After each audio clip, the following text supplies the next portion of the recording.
రాష్ట్ర శీతాకాల అసెంబ్లీ సమావేశాలు కొనసాగుతున్నాయి. ఒకవైపు అసెంబ్లీ సమావేశాలు మొదటి రోజే ఈ రోజే ప్రారంభమయ్యాయి. తెలంగాణ అసెంబ్లీ సమావేశాలు ఈ రోజు మొదటి రోజులో భాగంగా డిసెంబర్ 9 తెలంగాణ రాష్ట్ర ప్రత్యేక రాష్ట్రంగా ఏర్పాటుకు సంబంధించి ప్రకటించిన రోజు కాబట్టి అటు ప్రభుత్వం కూడా అట్టహాసంగా ఈ రోజు ఉత్సవాలు నిర్వహించేది.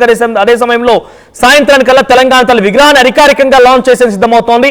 అయితే ఉదయాన్నే అసెంబ్లీ సమావేశాలు ప్రారంభమైనటువంటి ఆ మొదటి సెగ్మెంట్ లోనే పెద్ద ఎత్తున బీఆర్ఎస్ పార్టీ శ్రేణులు అక్కడికి రావడం, అదానీ రేవంత్ ఏకే అనే నినాదంతో అదానీ రేవంత్ బాయ్ బాయ్ నినాదంతో అక్కడ రావడం జరిగింది. టీ-షర్ట్ ధరించారు.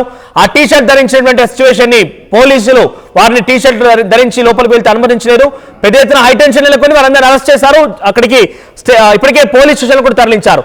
ఇది ఈ రకంగా ఉంటే మరోవైపుగా తెలంగాణ రాష్ట్ర వ్యాప్తంగా మాజీ సర్పంచులంతా కూడా పెండింగ్ బిల్లుకు సంబంధించి చెల్లింపులు చేపట్టాలంటూ చలో అసెంబ్లీ పిలుపునిచ్చారు. అసెంబ్లీ ప్రాంగణాన్ని ముట్టడించారు. వేలాదిగా తరలి వచ్చారు సర్పంచులు. అసెంబ్లీ అడ్డుకున్నారు పోలీసులు.